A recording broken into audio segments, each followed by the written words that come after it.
Shiv education channel पर आपका स्वागत है। आज हम पढ़ेंगे राजस्थान भूगोल के बारे में। इससे पहले आप सभी को छोटी दिवाली की हार्दिक शुभकामनाएं, हार्दिक बधाई हो। आपके परिवार में भगवान हमेशा आपको खुशी दे और आप जिस मुकाम को हासिल करना चाहते हैं वो मुकाम आपको जरूर दे। तो चलिए, हम पढ़ रहे थे राजस्थान पशु परिचारक भर्ती के लिए राजस्थान जीके अंदर भी राजस्थान भूगोल पढ़ रहे थे। भूगोल के अंदर हमने भौतिक प्रदेश के अंदर पढ़ रहे थे अरावली प्रदेश। अरावली प्रदेश के हमने उसके उप विभाजन किए थे। उप विभाजन हमने 3 किए थे। उसके अंदर उत्तरी, मध्य अरावली और दक्षिण अरावली। उत्तरी अरावली के अंदर हमने पढ़ा था खेतड़ी से सांबर तक, ये हमने उत्तरी अरावली के पढ़ ली। उसकी जो चोटियां थी वो हमने याद कर ली। और आज का सेशन रहने वाला है कि जो मध्य अरावली है, उस मध्य अरावली के अंदर कहां से कहां तक, सांबर से देवगढ़। देवगढ़ कहां पड़ता है? राजसमंद के अंदर। तो मध्य अरावली में कौन सी दर्रे हैं? क्योंकि सर्वाधिक दर्रे मध्य अरावली में है। संकीर्ण क्षेत्र, कटाफटा क्षेत्र कहाँ है? अजमेर में है। तो वो चीजें हम पढ़ेंगे। और इसकी जो प्रमुख चोटियां हैं वो 2-3 हैं, वो चीज हम आज की क्लास में देखने वाले हैं। तो चलिए हम देखते हैं आज के इस क्लास के अंदर के मध्य अरावली के अंदर जिले कौन कौन से, क्या इसके अंदर हमसे पूछा जाए कि जिले कौन कौन से हैं। तो पहले हम ओनली अजमेर पढ़ते थे, लेकिन नया जिला बना है ब्यावर, तो हम पढ़ेंगे अजमेर और ब्यावर। कौन कौन से जिले हैं? अजमेर और ब्यावर, ये मध्य अरावली के अंदर जिले हैं। दूसरी बात, हमने विस्तार देखा, तो विस्तार में मैंने अभी आपको बताया कि खेतड़ी से सांबर तक उत्तरी अरावली है और सांबर से देवगढ़ हमने किसका विभाजन किया है? मध्य अरावली का। तो ये आ जाएगा सांबर से, इसका विस्तार कहां से कहां तक है? सांबर से देवगढ़ तक। कहां तक आ जाएगा? देवगढ़। और ये देवगढ़ है कहां? ये है राजसमंद। अब देखते हैं कि इसके अंदर क्या क्या है। एक चीज यहाँ पर आप नोट कर ले कि जो सर्वाधिक कटी-फटी और सर्वाधिक जो संकीर्ण वाला क्षेत्र है वो कहाँ है? अजमेर में है, मध्य अरावली में है। तो क्या देखेंगे? सर्वाधिक कटा फटा और संकीर्ण क्षेत्र। सर्वाधिक अरावली की जो पर्वतें हैं यहाँ पर कटी फटी हैं, सबसे संकीर्ण है, इसलिए यहाँ पर दर्रे भी अधिक है। संकीर्ण क्षेत्र कहाँ पर है? मध्य अरावली में। अगर हमसे क्वेश्चन आ भी जाए कि कौन सी अरावली के अंदर सर्वाधिक संकीर्ण कटा फटा क्षेत्र है, तो फर्स्ट आएगी कि अजमेर।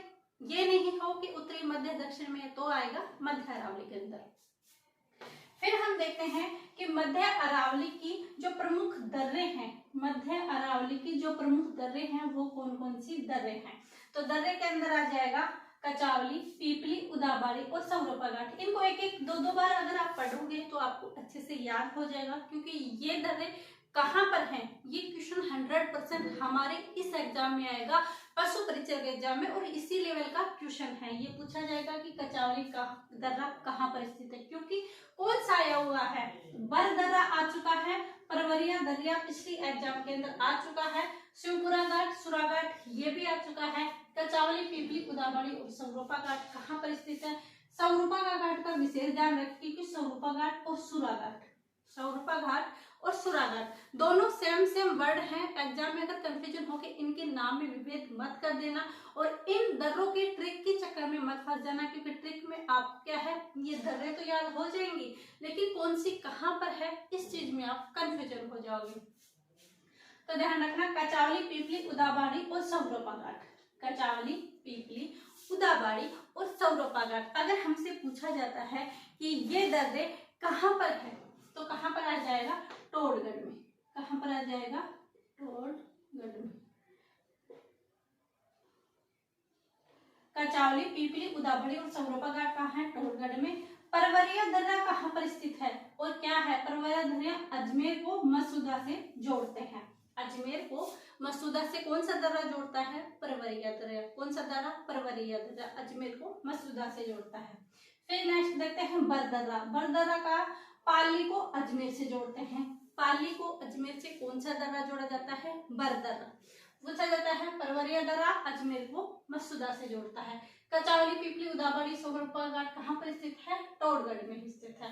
फिर है शिवपुरा घाट, सुरा घाट, ये कहाँ है, ये अजमेर को मेवाड़ से जोड़ते हैं। क्या, शिवपुरा घाट और सुरा घाट अजमेर को मेवाड़ से जोड़ते हैं। गोरम घाट और खामली घाट कहाँ है, राजसमंद में। गोरम घाट और खामली घाट कहाँ पर स्थित है, राजसमंद में है। तो इसका मतलब क्या हुआ कि हमने ये जो भी दर्रे पड़े हैं वो मेवाड़ को मारवाड़ से जोड़ने का काम कर रहे हैं। तो अगर ये भी कुछ क्वेश्चन आ जाए कि ब्यावर में जो दर्रे स्थित है वो क्या मारवाड़ को मेवाड़ से जोड़ती है या शेखावाटी प्रदेश को जोड़ती है या अदर नाम आ जाए, मालवा आ जाए, तो हमें क्या करना है कि हमें करना है कि ब्यावर में जो दर्रे स्थित है वो मेवाड़ को मारवाड़ से जोड़ने का कार्य करती है। तो ये आ जाएगा मेवाड़ से मारवाड़ को जोड़ने का काम। और गोरम घाट और खामली घाट कहाँ पर है, राजसमंद में। ये प्रमुख दर्रे हैं जो हमने पढ़ ली। कौन सा क्षेत्र, कौन सी दर्रा किसको जोड़ा जाता है और कौन सी दर्रा कहाँ पर स्थित है, ये दो ही क्वेश्चन इसमें से बनते हैं और इन दोनों को आप अच्छे से याद कर ली। फिर आता है कि जो चोटियां हैं इस ब्यावर में अजमेर में, तो ये कहाँ पर स्थित है, तो ये है मोराजी। मोराजी कहाँ पर है, इसमें अंदर दो है कि काफी पुस्तकों में 930 भी मानते हैं, 934 भी मानते हैं। तो आज आप इसमें कंफ्यूजन मत होना, क्योंकि 930 याद कर लोगे तो इसके आसपास रेंज आप कर दोगे। अगर 930 नहीं हुआ तो आसपास कर दोगे, तो दोनों रटने मत बैठना, एक ही कर लेना, क्योंकि एग्जाम में ये तो नहीं 930, 31, 32, 33, 34 ऐसे ऑप्शन देगा, ऐसे ऑप्शन नहीं देगा। वो 900 देगा, 800 देगा, 1100 देगा, ऐसे कुछ रेंज देगा। तो याद करना 830 यानी 830 के लगभग आसपास। ये कहाँ पर है, कहाँ पर है, ब्यावर में। मोरारजी जो पर्वत वो कहाँ है, ब्यावर में है। फिर तारागढ़ पूछे तो तारागढ़ कहाँ पर स्थित है, अजमेर में। कहाँ पर है, अजमेर में। और नागचोटी अगर हमसे पूछा जाता है तो वो भी कहाँ है, अजमेर में। और इनकी ध्यान रखना कि कितनी ऊंचाई है, क्योंकि उत्तरी और मध्य अरावली अगर दोनों को रेंज पूछता है तो उसमें आपको अरेंज भी करना है। तो मोरारजी कहाँ 930 या 934, तारागढ़ 870 या 73, नागचोटी 795। मोरारजी ब्यावर पहले टोटगढ़ में आता था, लेकिन अब ब्यावर, तारागढ़ 870, 73 अजमेर और नागचोटी 795 अजमेर। ये हमने मध्य अरावली पढ़ा। मध्य अरावली से संबंधित क्वेश्चन इसमें देखेंगे। यह वीडियो मध्य अरावली तक हो गया है, अब इसमें बची है दक्षिणी अरावली। दक्षिण अरावली को और हम पढ़ेंगे।